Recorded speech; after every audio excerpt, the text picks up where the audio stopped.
आशीर्वाद आहे तुला माझा. बा.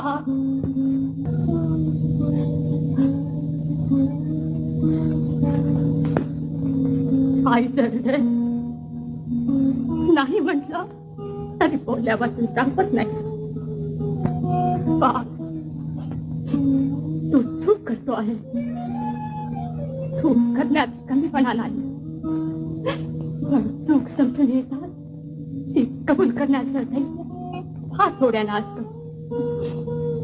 एवढं ठेव आणि मनाला पवित्र वाटेल ते खुशाल शतायुष्य हो भार.